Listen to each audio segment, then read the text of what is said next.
ನಮಸ್ಕಾರ ವಿದ್ಯಾರ್ಥಿಗಳೇ.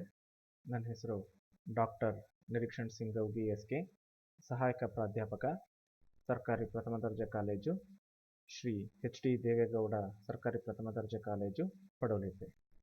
ನಾನು ಇವತ್ತು ಮೈಸೂರು ವಿಶ್ವವಿದ್ಯಾನಿಲಯ ವ್ಯಾಪ್ತಿಗೆ ಬರುವ ಬ್ಯಾಚುಲರ್ ಆಫ್ ಸೋಷಿಯಲ್ ವರ್ಕ್ ಈ ವಿಷಯದ ಪ್ರಥಮ ಸೆಮಿಸ್ಟರ್ನ ವಿದ್ಯಾರ್ಥಿಗಳಿಗೆ ಇರುವ ಇಂಟ್ರೊಡಕ್ಷನ್ ಟು ಸೋಷಿಯಲ್ ವರ್ಕ್ ಈ ಪೇಪರ್ನ 20ನೇ ಸೆಷನನ್ನು ನಾನು ನಿಮ್ಮ ಮುಂದೆ ಮಂಡಿಸಲಿಕ್ಕೆ ಬಂದಿದ್ದೀನಿ.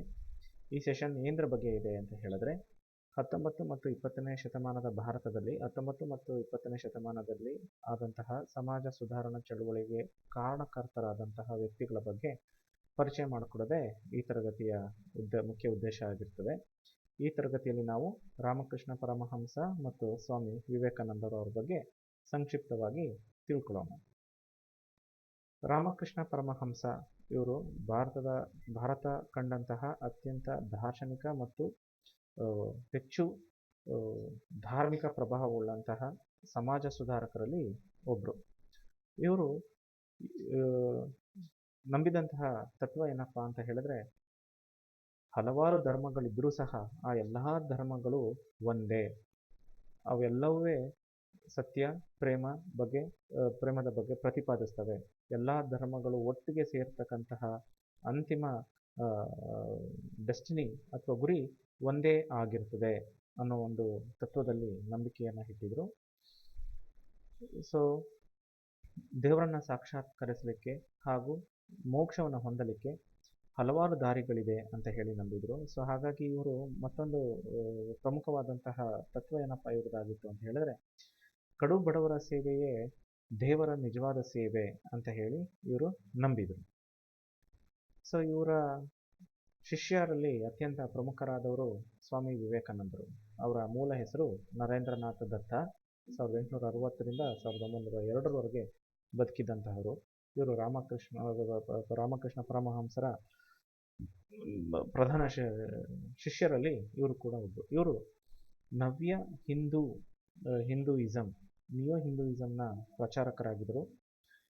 ಎಲ್ಲ ದಾರಿಗಳಿಗಿಂತ ಮಾರ್ಗೋಪಾಯಗಳಿಗಿಂತ ವೇದಾಂತವೇ ಅತ್ಯಂತ ಉನ್ನತವಾದಂತಹ ಶ್ರೇಷ್ಠವಾದಂತಹ ಮಾರ್ಗೋಪಾಯ ಅಂತ ಹೇಳಿ ಇವರು ನಂಬಿದರು. ಸೊ ಇವರು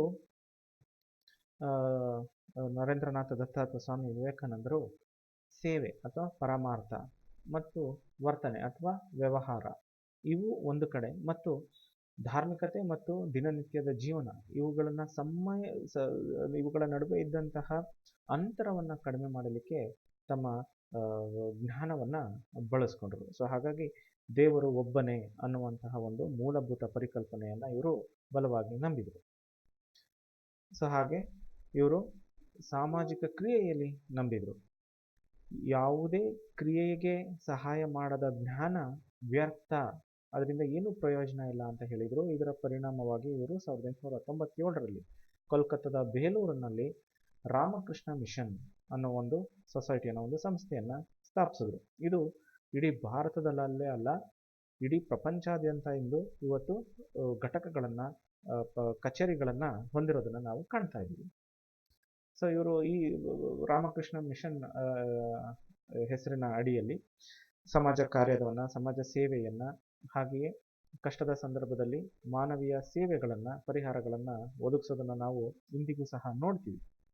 ಸೊ ಎಲ್ಲ ಮನುಕುಲದ ಸೇವೆಯೇ ನಿಜವಾದ ಉನ್ನತವಾದಂತಹ ಸೇವೆ ಮತ್ತು ಇದರಿಂದ ಭಗವಂತನನ್ನು ಸಾಕ್ಷಾತ್ಕರಿಸಬಹುದು ಅನ್ನೋ ಒಂದು ನಂಬಿಕೆಯನ್ನು ಇವರು ಹೊಂದಿದ್ರು. ಸೊ ಹಾಗೆ ಜೀವ ಇರ್ತಕ್ಕಂತಹ ಸರ್ವಿಸ್ ಆಫ್ ಜೀವ, ಲಿವಿಂಗ್ ಆಬ್ಜೆಕ್ಟಿವ್ಸ್, ಯಾರು ಬಡವರು ಇರ್ತಾರೋ, ಯಾರು ದೀನದಲ್ಲಿರ್ತಾರೋ ಅವರ ಸೇವೆಯೇ ಶಿವನ ನಿಜವಾದ ಸೇವೆ ಅಂತ ಹೇಳಿದರು. ಇವರ ಮತ್ತೊಂದು ಅತ್ಯಂತ ಪ್ರಮುಖ ಘಟನೆ ಯಾವುದು ಅಂತ ಹೇಳಿದ್ರೆ, 1893ರಲ್ಲಿ ನಡೆದಂತಹ ಸರ್ವಧರ್ಮ ಸಮ್ಮೇಳನ ಎಲ್ಲಿ ನಡೀತು? ಅಮೆರಿಕದ ಚಿಕಾಗೋದಲ್ಲಿ ನಡೀತು. ಇಲ್ಲಿ ಇವರು ಭಾರತದ ಪ್ರತಿನಿಧಿಯಾಗಿ ಭಾಗವಹಿಸಿದರು. ಇಲ್ಲಿ ಏನು ಅವರು ತಮ್ಮ ಪ್ರಚಾರ ಮಾಡೋದು, ಧರ್ಮ ಪ್ರಚಾರವನ್ನು ಮಾಡೋದು, ಹಿಂದೂ ಧರ್ಮವನ್ನು ಪ್ರತಿನಿಧಿಸಿದ್ರು, ಭಾರತವನ್ನು ಪ್ರತಿನಿಧಿಸಿದ್ರು.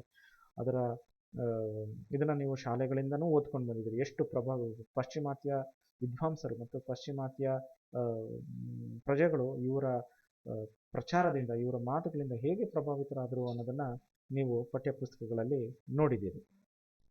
ಸೊ ಈ ಒಂದು ಪಾಠವನ್ನು ಮಾಡಲಿಕ್ಕೆ ನಾನು ಕೆನೆತ್ ಜೋನ್ಸ್ ಅವರು ಬರೆದಿರ್ತಕ್ಕಂಥ the new Cambridge history of India volume 1 socio religious reform movements in British India ಈ ಪುಸ್ತಕವನ್ನು ಪರಾಮರ್ಶಿಸಿದ್ದೇನೆ. ಧನ್ಯವಾದ.